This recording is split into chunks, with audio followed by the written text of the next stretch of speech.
नमस्कार, citizens voice show में आप सबका स्वागत है। इससे पहले मैं कार्यक्रम की शुरुआत करूँ, आप लोगों से निवेदन है, सिटीज़न्स वॉइस शो जनता का शो है, आपका शो है, आवाम का शो है। इसे लाइक करें, जॉइन करें, सब्सक्राइब करें, नोटिफ़िकेशन बटन ऑन करें।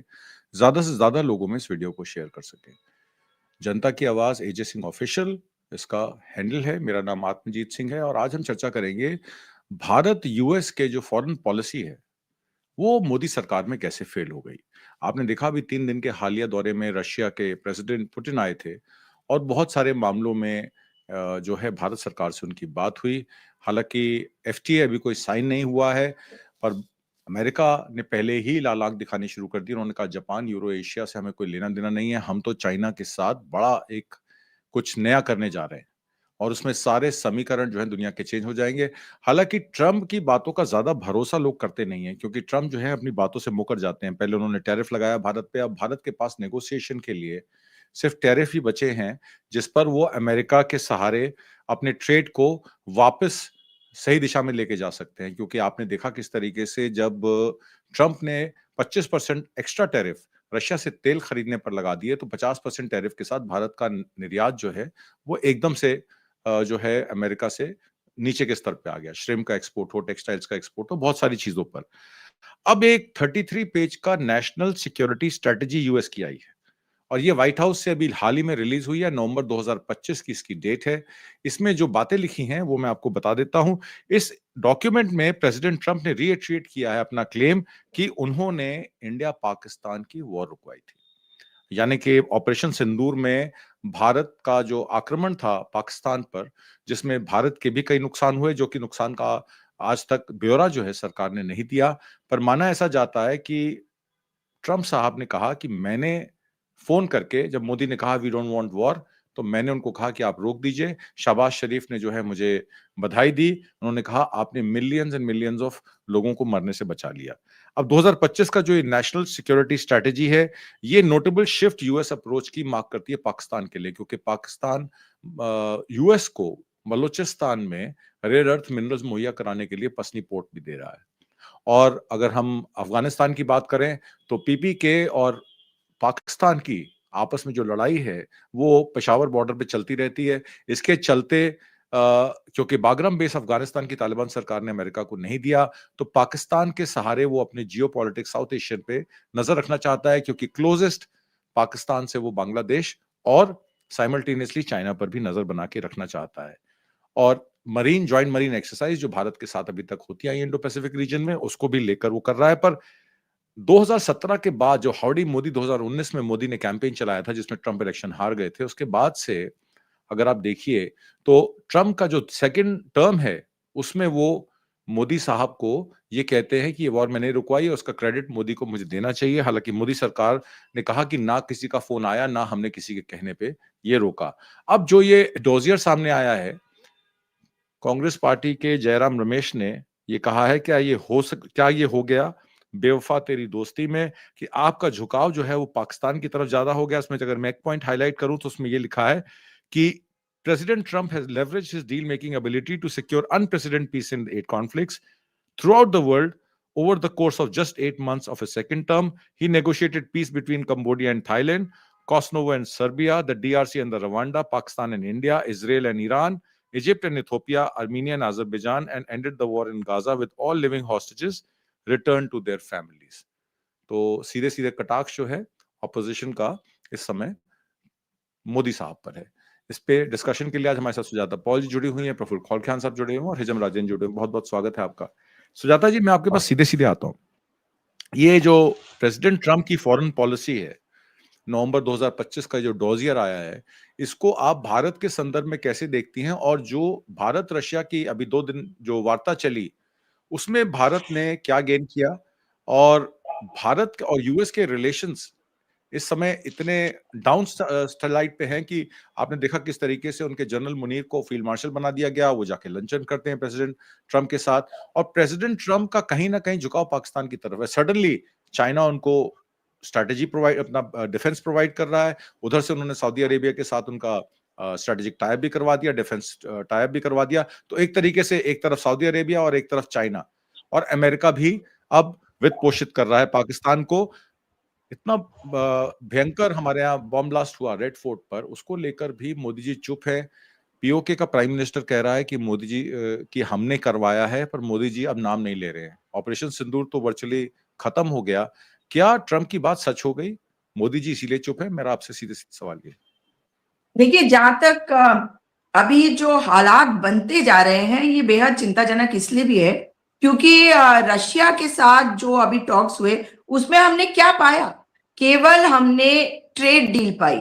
हमने कहीं पर भी अपने डिफेंस को नहीं बढ़ाया। अगर आप डिफेंस की बात करें तो डिफेंस डील के बारे में कुछ नहीं कहा गया, ऑयल के बारे में कुछ नहीं कहा गया, और यहां तक कि जो शब्दों का इस्तेमाल किया प्रेसिडेंट पुतिन ने, उन्होंने कहा कि इफ मतलब इंडिया वांट्स, मतलब इफ यू वांट तब हम आपको ऑयल दे सकते हैं। आपने एक हिंट दिया। और उधर से अमेरिका क्या बातें कह रहा है, वो कितना हम पे हावी हो रहा है। तो जो बात हम बार बार कहते हैं कि पाकिस्तान, चाइना और रशिया, इनको आपने एक कर दिया। और ये राहुल गांधी जी बार बार कहते रहे कि you don't know what a dangerous thing you have done by getting them all together. और अब ये बात साफ हो गई है कि इसमें अमेरिका को कोई नुकसान नहीं है, क्योंकि अमेरिका तो ऑलरेडी पाकिस्तान के अंदर घुसा हुआ है। तो चाइना से मतलब जो भी निगोसिएशन है वो तो हमारे को अगर करना होगा तो किसके ऊपर डिपेंड करेंगे हमें नहीं पता, क्योंकि हम गुटनिरपेक्ष देश हुआ करते थे और हमारा काम होता था कि भाई किसी की भी कोई भी लड़ाई हो, हम ना किसी को झप्पी देते हैं ना किसी की पप्पी लेते हैं, और हम केवल अपने देश के हित के बारे में सोचते हैं। और आज क्या हो रहा है? मोदी जी जा रहे हैं, झप्पी दे रहे हैं ट्रंप को, उनके लिए उनके इंटरनल अफेयर्स में हस्तक्षेप करते हैं जब वो कहते हैं आपकी बात ट्रंप सरकार। उसके बाद अब ट्रंप जो है जिस तरीके से पाकिस्तान को पेडेस्टल पे चढ़ाए जा रहे हैं और जिस तरह से भारत के साथ उनका व्यवहार हो रहा है, वो साफ दिखा रहा है कि कभी 50% सैंक्शन की बात, कभी धमकियां, और बार बार ये कहना कि हमने पीस रुकवा दी, और ट्रंप का ये कहना कि मैंने पीस रुकवा दी, और वो भी ट्रेड के लिए। तो इधर से आप ट्रेड डील करते हैं, उसमें भी हमारा कोई फायदा नहीं, फायदा हो रहा है रशिया का, क्योंकि मैन पावर जाएगी वहां पे, हमारा क्या फायदा? उनके यहाँ अगर आप जो पुराना हमारा डिफेंस का अग्रीमेंट है उसमें अगर आप देखें कि जो जो उनको सप्लाई करना है वो अभी तक सप्लाई नहीं हो पाए, उसका कारण है कि उनका अपना युद्ध चल रहा है यूक्रेन के साथ। तो इतनी अजीबोगरीब स्थिति बन गई है कि अब ये डॉजियर अगर सामने आया है और इसमें ये कहा गया है कि उन्होंने पाकिस्तान और इंडिया का वॉर रुकवा दिया, तो क्या इंडिया इसका जवाब मजबूती से दे पाएगा कि ये गलत है? जैसा कि तमाम जो मंत्रीगण हैं और भाजपा के प्रवक्ता नेता सब आके बोल रहे हैं। लेकिन अब समझ में आ रहा है कि ये डॉजियर जो है, ये पब्लिकेशन इसकी हुई होगी नवंबर, क्योंकि दे रखा है, तो उसका मेरे ख्याल से इनको अंदेशा था कि ये मैटर उठेगा। और इसी कारण से जब पुतिन आते हैं और यहाँ पर इतने अजीबोगरीब हालात, पहले हिरेन जोशी का, फिर उसके बाद इंडिगो का, कौन कर रहा है ये समझ में नहीं आ रहा। और ऊपर से अब ये डॉजियर आ गया है।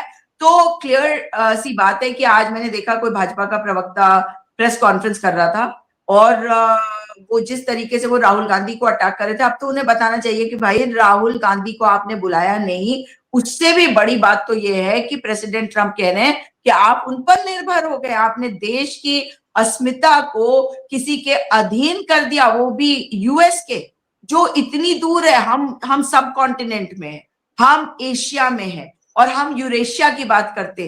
तो हमारे लिए जो रशिया के साथ रिश्ता था वो आपने पहले ही बहुत ही संदिग्ध करा हुआ है। और अब हम ये देख रहे हैं कि हमें कहीं कोई पॉजिटिविटी नहीं दिख रही, कोई ऐसा नहीं दिख रहा है कि हमारे देश की साख बढ़ रही होगी। ये जो विश्व गुरु की बात हो रही थी वो तो आप पूरी तरह से ध्वस्त कर दिए ना, कि अगर एक संप्रभुता, हम अपनी संप्रभुता को नहीं बनाए रख रहे और नहीं रख पाए, और उसमें हस्तक्षेप कहां से आ रहा है? नॉर्थ अमेरिका से। तो ये क्या बता रहा है? ये बता रहा है कि ये पीस निगोसिएशन जो किया गया है, ये हमारी संप्रभुता के ऊपर एक बहुत बड़ा प्रहार वो भी भारतीय जनता पार्टी की जो सरकार है उसके द्वारा और मोदी जी के द्वारा किया गया है। उन्हें कोई लेना देना नहीं है कि बाहर क्या हो रहा है, उनको कोई लेना देना नहीं है कि हमारी छवि बाहर भी खराब हो रही है, हम देश की सुरक्षा से खिलवाड़ करें। उन्हें अगर कुछ लेना देना है तो डोमेस्टिक जो उनकी ऑडियंस है उसके लिए कर रहे हैं, ताकि बस उनको प्रभावित करके वोट ले सके। और अब वो भी ध्वस्त हो चुका है, क्योंकि हम तो मतलब लिटरली ऐसा दिख रहे हैं जैसे कि हम किसी के सामने झुक गए। जी, ठीक है। मैं आता हूँ आपके जी। सुजाता जी, मैं आपके पास आता हूँ। ये जो मैंने सिक्योरिटी की बात की, इसमें अगर मैं आगे बढ़ूँ, तो ये प्रपोज़ल जो है, ये बड़ा डेंजरस प्रपोज़ल है। और इस प्रपोज़ल में अगर आप देखें, Cellular Operators Association of India, which represents Reliance, Jio, Bharti Airtel, has proposed that precise user location should only be provided if the government orders smartphone makers to activate a GPS technology which uses satellite signals.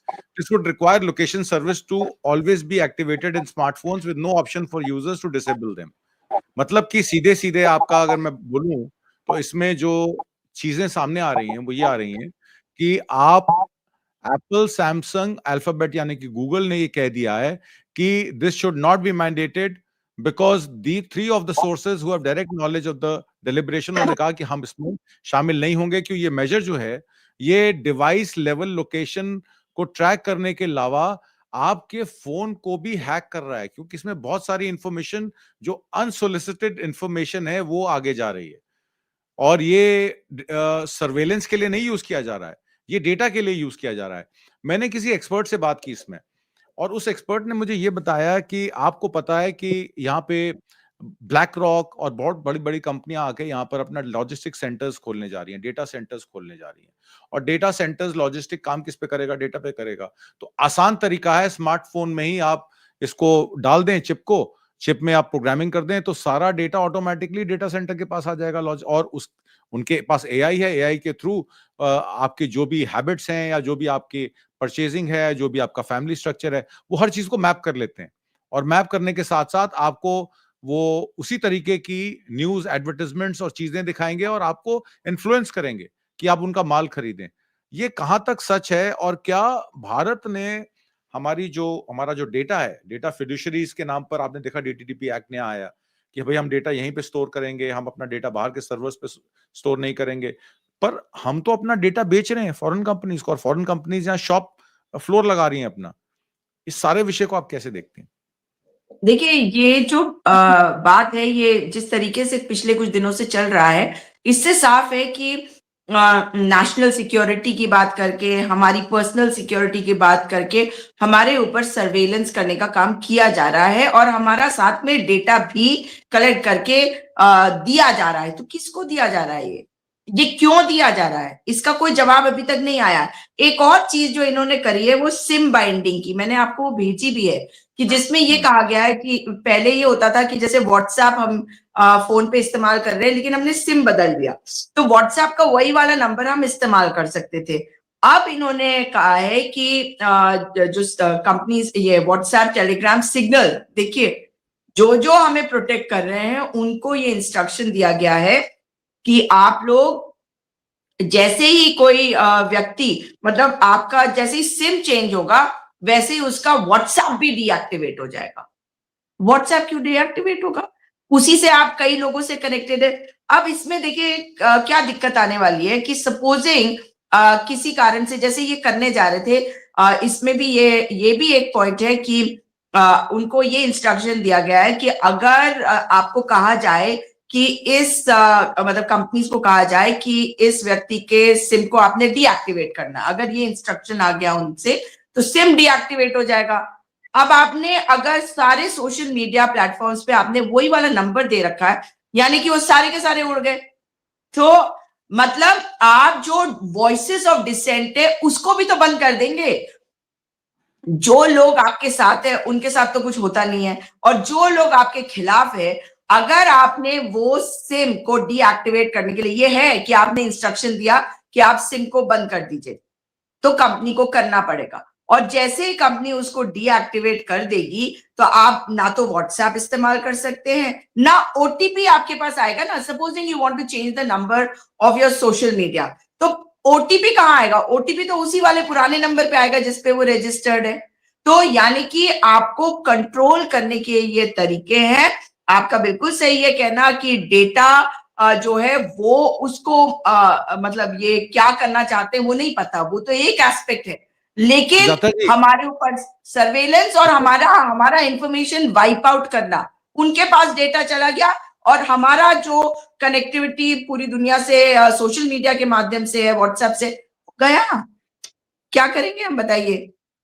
नहीं, मेरा सवाल ये है कि क्या सरकार ही data fiduciary बन गई इसमें? यही बोल सरकार रही ही हूं मैं, हम्म, बिल्कुल यही बोल रही हूं मैं कि सरकार ही हमें कंट्रोल करके हमारा पूरा डेटा लेके वो किसको डेटा भेज रही है ये तो आपको और मेरे को नहीं पता ना।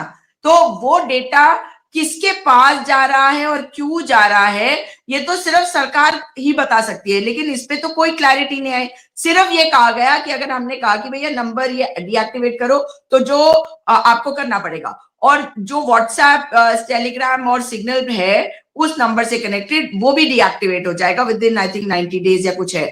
और जब वो डीएक्टिवेट हो गया उसके बाद आप कैसे, आपका ओटीपी कहाँ आएगा क्योंकि सिम तो ऑलरेडी जा चुका है, तो ये कहाँ पे आएगा ये क्लैरिटी नहीं है। और ये डेटा अगर सरकार के पास तो रहेगा, क्योंकि अगर आपने सिम मतलब जो सर्विस प्रोवाइडर को कहा कि इसको आपने डीएक्टिवेट करना, उसने डीएक्टिवेट किया, मगर वो डेटा सरकार के कहने पे गया ना, तो सरकार के पास तो इंफॉर्मेशन है, तो वो पूरा का पूरा डेटाबेस उनके पास तो रहेगा। लेकिन हमारे पास हमारे सोशल मीडिया प्लेटफॉर्म्स पे भी मतलब उसको रीएक्टिवेट करने का टाइम ही नहीं होगा, हमें पता ही नहीं चलेगा कब डीएक्टिवेट हो गए हम, ये कहने का मतलब। मैं आता हूँ 2-2 मिनट का टाइम सबको दूंगा क्योंकि 10 मिनट बचे हैं हमारे पास। सुजाता जी, एक बहुत इंपॉर्टेंट सवाल, मोदी जी की foreign policy is accused of being domestic oriented. आपने देखा तिरंगा यात्रा निकाली गई बिहार इलेक्शन से पहले 2019 में, जब हमने अटैक किया और वहां पे पहाड़ी पे हमने ये कहा कि हमने निस्ता नाबूद कर दिए हैं कुछ टेररिस्ट कैंप्स को।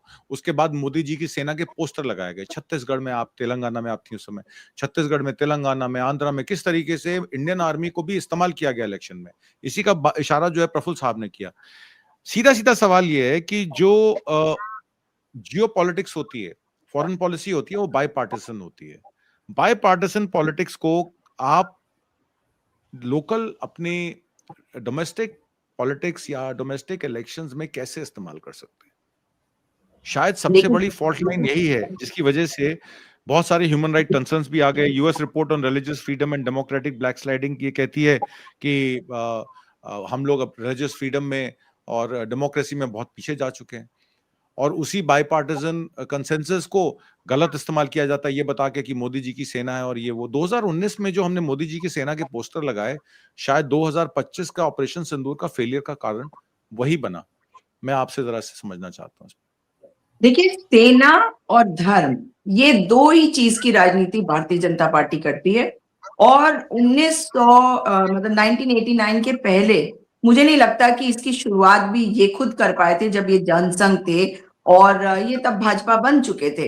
लेकिन इनको वो फॉर्मूला लगा कि जहां ये लोगों की भावनाओं को भड़का सकते हैं, इसलिए उस फॉर्मूला का इम्प्लीमेंटेशन पहले अटल बिहारी वाजपेयी और अडवाणी जी ने किया और अब मोदी जी कर रहे हैं। तो over a period of time you get better with the research work, the implementation, उसमें क्या कमियां वगैरह। तो मुझे लगता है कि ये ऐसे टाइम पे इनके हाथ लगा कि ये इसका भरपूर इस्तेमाल कर पाए। अगर हम 2019 की बात कर रहे हैं वो हम सबको याद है, लेकिन मैं थोड़ा सा याद कराना चाहती हूँ, जब बिहार का चुनाव हुआ था 2020 में, तब पैंडेमिक चल रहा था और बहुत लोगों ने इस बार ऑपरेशन सिंदूर के बाद कहा कि इसमें मोदी जी कैसे फायदा उठा सकते हैं कि ऐसा मतलब ये टेरर अटैक हुआ और उसमें सरकार ने ये किया। सरकार ने बिल्कुल किया, लेकिन मैं आपको इसलिए 2020 पे ले जाना चाहती हूँ कि गलवान घाटी में बिहार रेजिमेंट थी, और गलवान घाटी में जब बिहार रेजिमेंट के हमारे बहादुर सैनिकों की शहादत हुई, उसके बाद उसका इस्तेमाल भरपूर तरीके से बिहार चुनाव के दौरान मोदी जी ने किया। ये इस बार हम भूल गए और उस ओर हमने स्ट्रैटेजी नहीं बनाई, क्योंकि मैं तमाम ट्विटर स्पेसेस पे देखती थी कि मतलब हमारे जेनरेशन के लोग भी हैं, सिर्फ जो यंगस्टर्स है वो नहीं, वो कहते थे ये वाली बात कैसे आप ले आते हो, क्योंकि अग्निवीर योजना है, it doesn't really matter to the people of Bihar, क्योंकि वहां पे बहुत कम लोग सेना में जाते हैं। अरे बिहार रेजिमेंट है, इसलिए आपको समझना होगा कि ये लोगों की भावनाओं को भड़काने का काम करते हैं। सेना सबकी होती है। इतने प्रोवोकेशन के बाद भी क्या आपने देखा कि हमने कभी भी, जब हम 1971 की बात बताते हैं और बोलते हैं, तो हम सच्चाई बताते हैं जब ये ऐसे दिखाने की कोशिश करते हैं जैसे मतलब सेना के लिए इन्होंने सब कुछ किया। भाई सेना तो बहुत पहले से, इनके आने के पहले से, हमारे देश के आजादी के पहले से, फिर उसको आगे बढ़ाया गया है ना, तो हमने उसे मजबूत करा अपने देश की आजादी के बाद अपने तरीके से, लेकिन हरेक ने सेना को मजबूत किया। 1962 की ये बार बार बात करते हैं, देश को आजाद हुए जब मात्र 15 साल हुए, उस समय भी हमारे सैनिकों ने पूरे मजबूती से लड़ाई लड़ी थी। जिस देश में एक सुई नहीं बनती थी, हमारे सैनिकों ने शहादत भी दी और पूरे जोर शोर से लड़ाई को लड़ी भी चीन से। भले ही हम हार गए, हम कितना अपमान होने देते हैं जब ये हल्ला मचाते हैं स्टूडियोज में बैठकर और कहते हैं कि 1962 में हम हार गए। अरे उन सैनिकों का तो सम्मान करना चाहिए। तो वहीं से समझ लीजिए कि ये सैनिकों का सम्मान नहीं करते, ये केवल राजनीति करते हैं और राजनीति के लिए सैनिकों का इस्तेमाल करते हैं। इसलिए आप और मैं कितना भी कहते रहे कि आप कैसे इस्तेमाल कर सकते हैं सैनिकों का, तो 2019 में अगर हमने पुलवामा के बाद देखा कि इन्होंने 56 इंच की छाती को जो है सामने रख दिया और पीछे तस्वीरें हमारे शहीदों की थी, तो उसमें मुझे कोई हैरानी नहीं है। और इस बार भी जब बिहार के चुनाव हो रहे थे, तो आई वॉज एक्सपेक्टिंग कि ये कहीं ना कहीं लोगों की साइकी में इनके आरएसएस वालों ने, भाजपा वालों ने डाला होगा, जो शायद आपने और मैंने नहीं देखा। जब ये पत्रकार जाके कहते हैं ना कि ग्राउंड पे चीजें ऐसी नहीं थी, उनसे पूछना चाहिए कि ग्राउंड पे चीजें कैसी थी, ये पता तो लगाते कि क्यों थी। क्यों नहीं बता पाते वो? क्योंकि वो भी ग्राउंड पर जाके सिर्फ सुन के आए हैं, वो समझ के नहीं आए हैं। या आरएसएस के लोगों ने घर घर जाकर ये नैरेटिव सेट करने की कोशिश करी है कि ऑपरेशन सिंदूर करके मोदी जी ने बदला लिया। और जो इंसान बहुत अवेयर नहीं है अपनी जिंदगी, अपनी 2 रोटी कमाने में लगा हुआ है, उसके घर में, जिस राज्य में सबसे ज्यादा गरीबी है, आप जाके मोदी जी के नाम का प्रचार उस तरीके से कर रहे हैं, तो निश्चित तौर पर लोगों की गलती तो नहीं है ना, अगर वो इस बात को मानने लगे। उसकी स्ट्रैटेजी क्या थी हमारी, वो हमें सोचने की जरूरत है। जी, जी मगर दुर्भाग्यपूर्ण है। जी, दुर्भाग्यपूर्ण। प्रफुल्ल भाई,